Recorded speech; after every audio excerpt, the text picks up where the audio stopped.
আমি আজকে coffee house থেকে আমার নতুন চ্যানেল নিউজ চ্যানেল আলোকবর্তিকা উদ্বোধন করলাম এবং সঙ্গে বিপুলদার আজকে জন্মদিনও আমরা উপভোগ করছি সবাই মিলে। বিপুলদার কথায় আজকে আমরা সবাই কফি হাউসে এক হয়েছি, আড্ডায় হই হই হয়ে গেছে, সমস্ত টেবিলগুলো আমাদেরই টেবিল হয়ে গেছে আজকে। এটা আমার খুব ভালো লাগা। তার মধ্যে আমার নতুন নিউজ চ্যানেল আমি খুলেছি, যেখানে আমার সমস্ত বন্ধুরা আমার পাশে আছে, সাহায্য করছে এবং বলবো ওরা যেন এইভাবেই প্রজ্ঞা পারিজাতকে সাথে সাথে ভালোবাসে সব কিছু।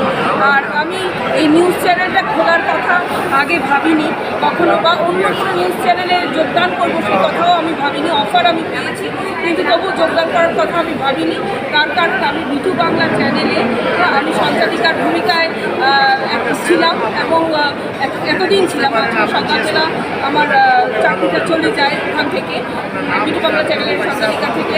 তখন মনে হয় যে আমি কী করবো, কীভাবে চালাবো ব্যাপারটা। সবসময় যে পয়সা বা কিছু তা তো না, মানে মানুষের মনের খোরাক বলেও তো একটা কিছু থাকে যেটা থেকে মানুষ বেঁচে থাকে। হ্যাঁ, তো আমরা যেহেতু কবি সাহিত্য জগতের লোক আমরা এবং শিল্পী জগতের লোক, আমাদের সবসময় কিছু না কিছু ক্রিয়েট করতে ভালো লাগে, কিছু করতে ভালো লাগে। তো আজকে এই নিউজ চ্যানেলটা মানে একটা আঘাতে আমার খুবই প্রিয় বন্ধু, তার কাছ থেকেই আমি আঘাত পেয়ে আমার সরতে হয়েছে, আমি সরতে বাধ্য হয়েছি। তো যাই হোক, সেটা কথা নয় যে এই নিউজ চ্যানেলটা আমি খুলেছি এবং খোলার সঙ্গে সঙ্গে আমার বন্ধুরা যেভাবে আমার পাশে এসে দাঁড়িয়েছে সেটা আমার সবচেয়ে বেশি আনন্দ দিয়েছে।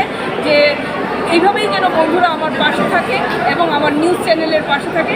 সবাই এইভাবেই প্রজ্ঞা পারিজাতকে ভালোবাসুক এবং নিউজ চ্যানেলটাকে ভালোবাসুক এবং যে কোনো দরকারে এই নিউজ চ্যানেলটাকে যেন ওরা খবর দিতে যেন না বলে, এটাই আমার